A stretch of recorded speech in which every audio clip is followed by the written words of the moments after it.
Welcome to the MVFC First and Goal podcast. I am your host, Kelly Burke, and gearing up for college football season, which is coming up fast, and I'm pleased to be joined on this show by Hero Sports lead FCS writer, Sam Herder. Sam, welcome to the show, and how's your summer going? Well, first off, thanks for having me. I appreciate that. And my summer's been going pretty good, pretty quick. Football season is right around the corner, like you said, so it's exciting. Yeah. Well, before we dive deep into, the FCS and Valley football stuff, I want to get into your background a little bit. You're obviously a North Dakota State alum. You grew up in that area. And so how did, attending NDSU shape your interest in sports journalism and specifically what you're doing now for a job? Yeah, so I got to NDSU in the fall of 2011 and I graduated in the spring of 2015. So obviously my 4 years as a student there was when NDSU won the first 4 national championships. So I was there, right, when the dynasty was kind of getting started. And I went to NDSU as a journalism major, pursuing my journalism degree. I started working at the campus newspaper my sophomore year and my junior year as a sports editor there. Then my senior year, I was the editor-in-chief. So I got to cover all the football success. I was able to cover 3 national championships. I was able to cover the Kansas State win, the Iowa State win. Just experiences like that. I don't think a lot of student journalists get a chance to cover 1 national championship, let alone 3, and then going to those big FBS stadiums. So it was quite the experience for me, and really probably taught me more than what the classroom could, actually being out there and covering the games in person. Yeah, you really got spoiled. I mean, it was almost probably a little bit of a letdown when you left NDSU. Yeah, the 1 year, the year after I left, they did still get a national title, but obviously this last year they didn't. But I could have extended my stay at NDSU for another year and went 5 for 5 for national championships. But 4 for 4 isn't bad either. Yeah, not bad at all.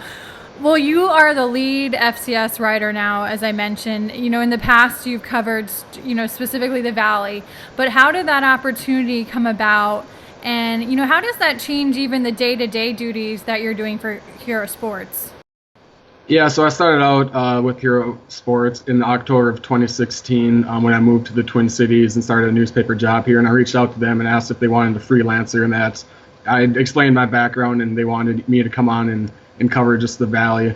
And then, probably a month or 2 ago, one of the full-time writers at Hero Sports, Brian McLaughlin, who I think a lot of FCS fans know, he actually got moved to the SEC to cover that full-time. So they asked me to kind of take over the entire FCS as a whole. I'm still just a freelancer at Hero Sports, but now instead of, just covering the Valley, I'm covering the entire subdivision. So for me, really that changes basically is, instead of covering, 10 teams, I'm covering 124, however many FCS teams there are. So it's kind of a wider, broad scope of things of the FCS. Instead of just paying attention to the top, 5 teams in the Valley, I'm paying attention to, to the top 25 teams in the FCS and kind of expanding out my coverage more to the entire subdivision. Yeah. And I think a lot of people probably don't realize, that your full-time job, as you mentioned, is covering high school sports at a newspaper in the Twin Cities. And so, how do you juggle those 2 jobs specifically during football season? Yeah, it's a challenge because obviously my first priority has to be, my full-time job, and that, keeps me busy 40 to 45 hours a week. So with my plan, I guess, with Hero Sports during the fall is to, try to get 3 to 4, maybe 5 articles a week. Some of them might be really easy, lists here, the top 5 games of the week or the top 10 games. Those are pretty easy to write, but I also want to, get 1 or 2 feature stories out there where I'm, making calls to coaches or talking to players, kind of diving into the personalities of the players and coaches. So we'll see how it goes in the fall. I'm hoping, like I said, 3 to 5 articles a week.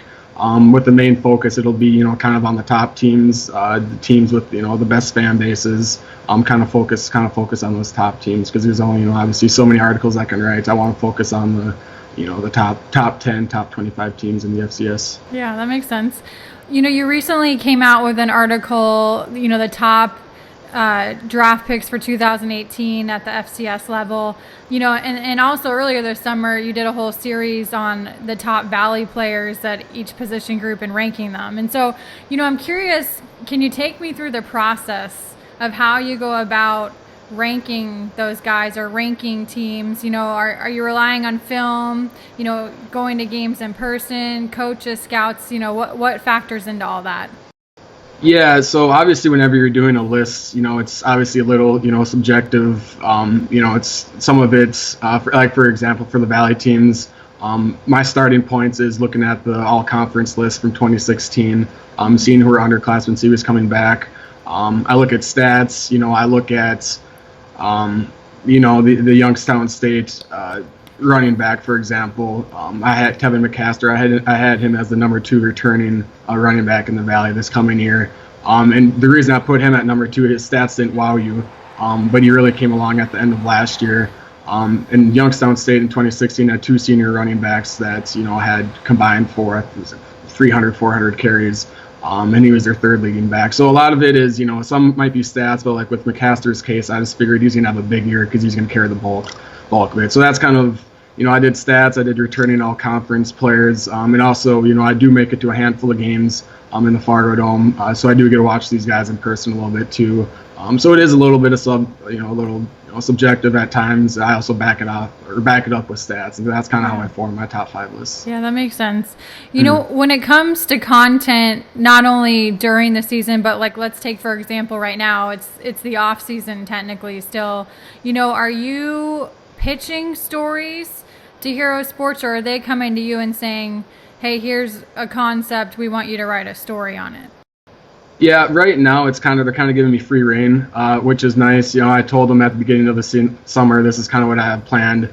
I plan on doing these top 5 lists, looking at possible future NFL draft picks. I'll be, later on this summer, I'll be looking at, predicting conference champions in each FCS conference, stuff like that. So a lot of it is at the beginning of the summer, I pitch them, my story ideas. But after that, it's basically they're kind of giving me free reign, and I'm just kind of, submitting stories, 1 to 2, 3 stories a week during the summer, submit it to them, and then they just kind of run with it. Mm-hmm. What do you feel like are the biggest storylines coming into the Valley this season? I think the biggest storyline, in my opinion, is to see if South Dakota State can take that next step. Obviously, they show they're knocking on North Dakota State's door with that win during the regular season, but I think in the playoffs, NDSU kind of showed SDSU that they still have a long ways to go. And I think with this year's South Dakota State's team, they obviously want to win another conference championship, but I think they're looking to get past, the second round, the quarterfinal round. I think they really do have national championship aspirations. And offensively, they obviously have the talent and the team to do so. It's a matter of if the defense, can play just above average. If they can play just above average, I think South Dakota State has a real chance. So I think that's kind of the number one storyline to see how South Dakota State, if they can make that next step. Obviously, there's other ones. If Youngstown State, if they can continue their progression, try to make it back to the national championship or make another run. Obviously, anything North Dakota State involved is a big storyline. Seeing if they can, if their dynasty truly is over, or if last year was a chink in the armor, and they'll return and win another national championship. So there's a lot of storylines, but I think those are probably some of the top ones there.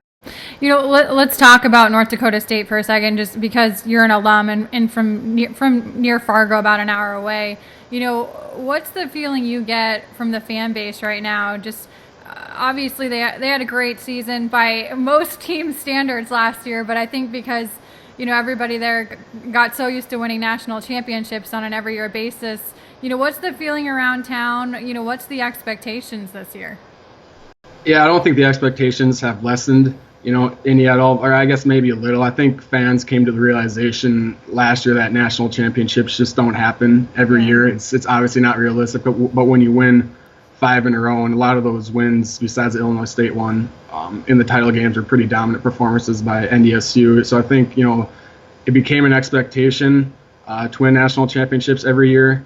And I think NDSU fans and the coaches, the players, the program, they expect, to win national championships every year. But I think the fan base realizes that a 10 or whatever their record was, a 14-2 record, making it to the semifinals, that's not a failure of a season. It's not, a wasted season. I think fans realize that national championships aren't going to happen every year. But I think the fan base is hungry. Obviously, in my opinion, I think NDSU will be a better team this year than they were last year. I think a lot of fans agree with that. So obviously, national champions is kind of the expectation this year. But I think at the same time, if NDSU makes it to Frisco and let's say plays James Madison, and NDSU ends up losing and doesn't win another national championship, I don't think the fan base is going to be all up in arms, complaining about it, because I think they've realized that national championships just don't. It doesn't happen every year. Yeah. What do you feel like is unique about that fan base? I think what makes it so unique is there's not really a pro team, to cheer for besides the Vikings, and that's, a few hours away. So I think, Fargo is kind of, I don't want to call it, stuck in the middle of nowhere, but it's kind of, on its own as far as, as far as sports teams. So I think that's what makes it so special, is that they have such a kind of a unique following. Their fan base stretches out, a 2-3 hour radius around Fargo, and everyone comes to Fargo for games. So I think that's what makes it so unique. Just having the passion. A lot of FCS teams don't have the passion just because they're stuck in, all the teams in Virginia, the FCS teams. They have all those FBS teams around them. Yeah. The only other college football team around North Dakota State that's out of the FCS is Minnesota, and not a lot of people want to cheer for the Minnesota Gophers, especially when you're in North Dakota. So I think it's just it's either North Dakota State or North Dakota if you're a college football fan in the state of North Dakota. Who's your favorite to win the Valley this year? I guess I should say your early favorite, and why? Yeah, I think I'm going to cheat, and I'm going to say that North Dakota State and South Dakota State are going to tie again for it, because I don't see either team. I think both teams will probably make it through the conference with one loss. Obviously, one of those losses will be at the hands of the other, and then it's just so tough to make it through the Valley undefeated. You saw the only team that's done it recently is the 2013 Bison, and that team was, some say it was the best FCS team ever. So I can see both these teams are good enough to make it through the Valley with one loss. So I think North Dakota State and South Dakota State will probably tie for the title too, which both programs won't enjoy sharing it. But I think that's what I'm calling right now, that both teams will make it through the conference schedule with one loss. Well, fair enough. Top to bottom, do you feel like the Valley as a whole, is this one of the best years you've seen, just talent-wise, top to bottom team, and especially playoff potential as far as the number of teams that can make the postseason? Yeah, I think, the Valley is going to be, one of the obvious. I think it is going to be the strongest conference in the FCS again this year. You're probably looking at another 5 teams in the playoffs because they're such a strong conference. I think from top to bottom, it's hard to kind of gauge where this year is. I think you look at the 2014 Valley with NDSU and Illinois State made it to the title game. Yeah. UNI was really good. They had David Jones obviously at running back. South Dakota State was really good with Austin Sumner at quarterback and Zach Zenner obviously at running back. So I think 2014 the Valley was probably at its peak. But this year the talent, just is right there still. There's a lot of NFL talent, and it's so deep. And the problem with the Valley is these teams beat up on each other. Where a 6-5 Valley team is better than a 9-2 Ohio Valley Conference team. Yeah. No offense to the Ohio Valley, but I think everyone realizes how good the Valley is. But I think looking at playoff contenders, you can probably make the case that 5 will make the playoffs again this year from the Valley. Yeah. My conversation with Sam continues shortly, but if you're enjoying this edition of the MVFC First and Goal podcast, check out all the Lineup Media Group offerings featuring your favorite sports as well as non-sports podcasts too. Now back to the show. What about, what would you consider main storylines for the FCS as a whole this year? I think the main storyline will be North Dakota State, James Madison, because I think everyone there's a consensus that those are the top 2 teams. They're the 1A, 1B team with kind of a distant third, and I think everyone is expecting those 2 to meet up eventually in the playoffs. Hopefully they're on opposite sides of the bracket as long as both North Dakota State and James Madison can take care of business during the regular season. I think a lot of people are kind of looking at them to meet up in Frisco, which would be, a crazy scene just because both fan bases, would sell that place out in a heartbeat. So I think that's kind of the main storyline is if James Madison can defend its title, or if North Dakota State can get it back. And then obviously there's some sleepers. I think South Dakota State is right there as a potential national championship contender. I think Wofford is right there. You obviously have Sam Houston State, Eastern Washington. They're always kind of around, always kind of flirting with the national title contendership. But I think, the main storyline will be NDSU versus James Madison. Will they meet up, and if so, what will happen? For those fans that aren't as familiar with JMU, and their style of play, how similar is it to how North Dakota State's gone about building their program?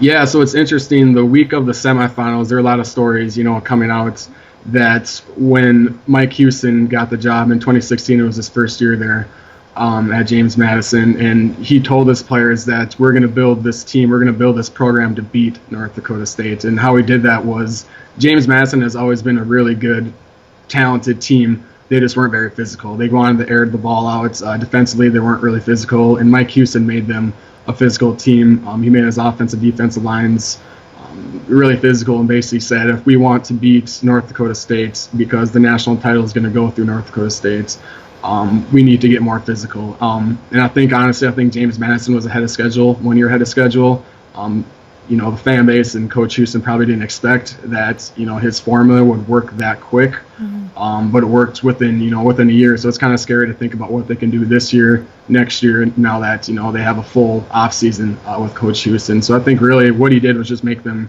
a physical team. And I think that's the ingredient to success in the FCS. You can't make it through a 24-team playoff without being physical. After a while, you're going to run into that November, December weather where it's 36 degrees out, and if you're a pass happy team, you're probably going to struggle. So I think being physical is really key in the FCS.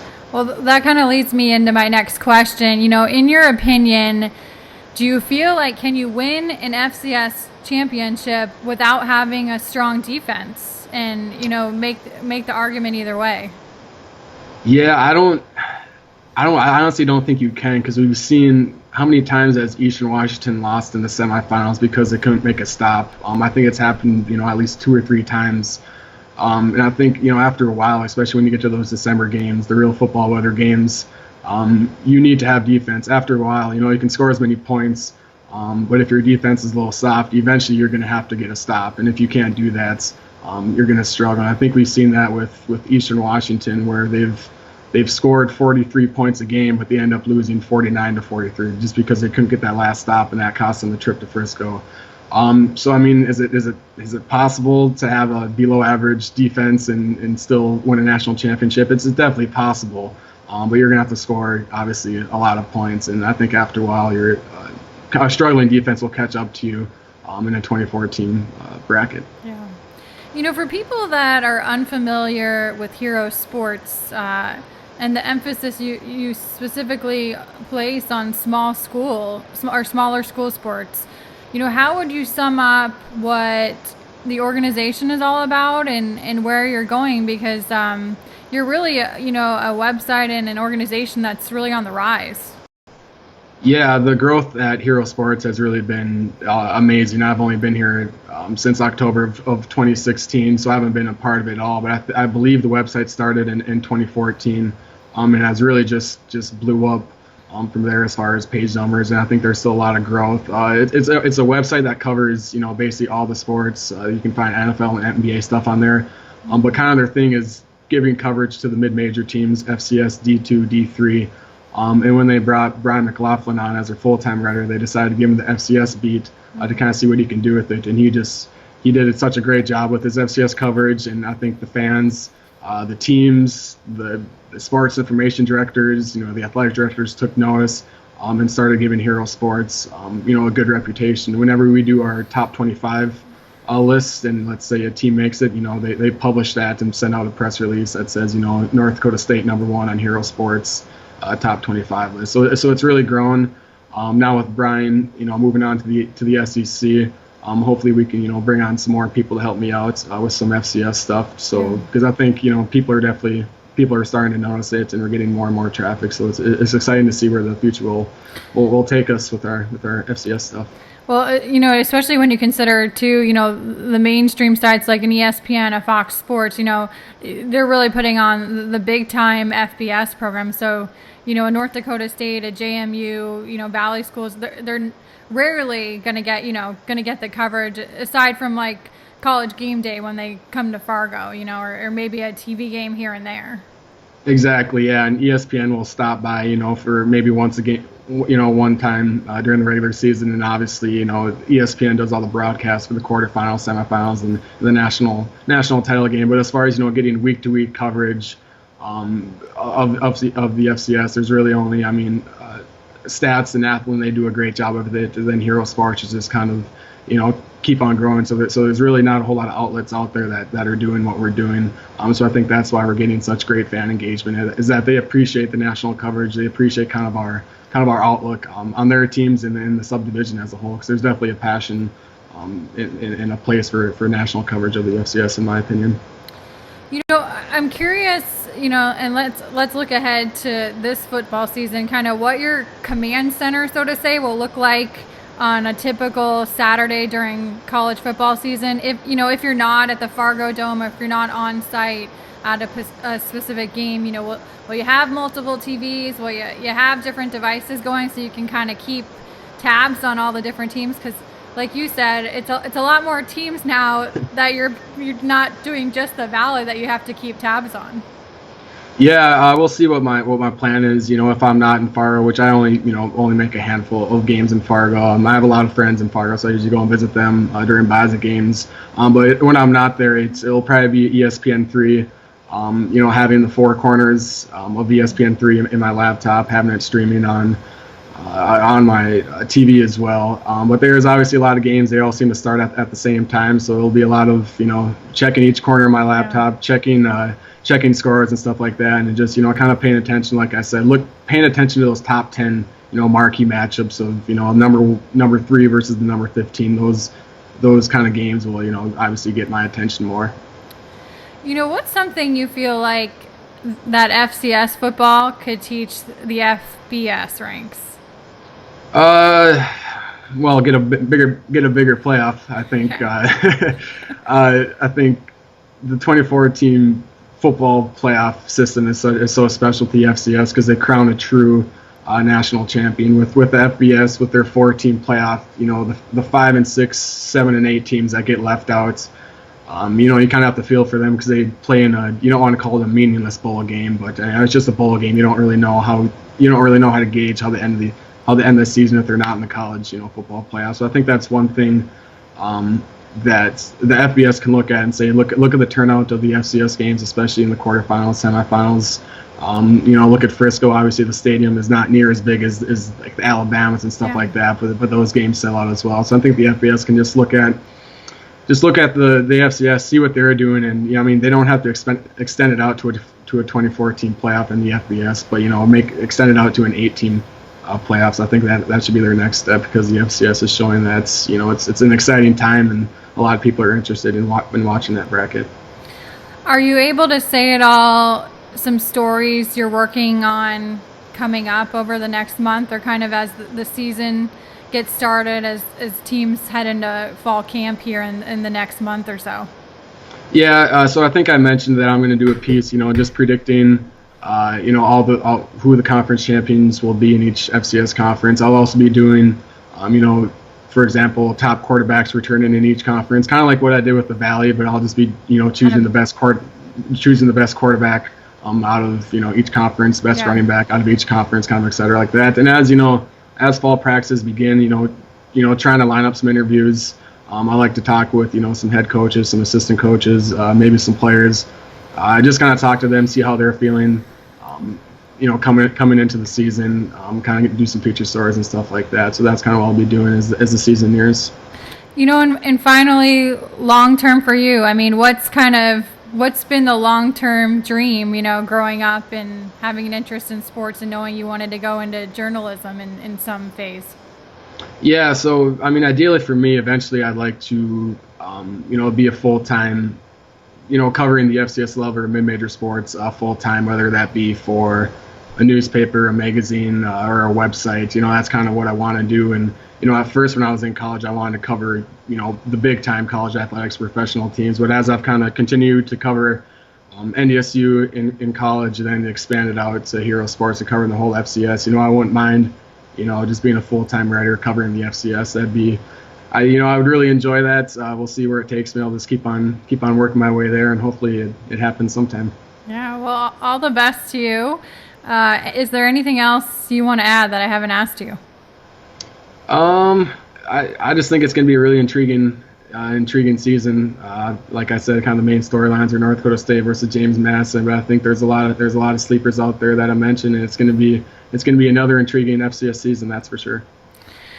Well, Sam, it was a pleasure. I look forward to reading your work, throughout the season coming up, and look forward to hopefully meeting you at one of these games here later this season. Yeah, definitely. Thank you very much for having me on. Absolutely. Well, if you like what you heard from Sam Herder and our MVFC First and Goal podcast, take a moment and subscribe. lineupmedia.fm also is home to many other podcasts, shows like Performance Nation, the 11th Inning Stretch, and the Drop Podcast, to name a few. You can also find us on iTunes and Stitcher.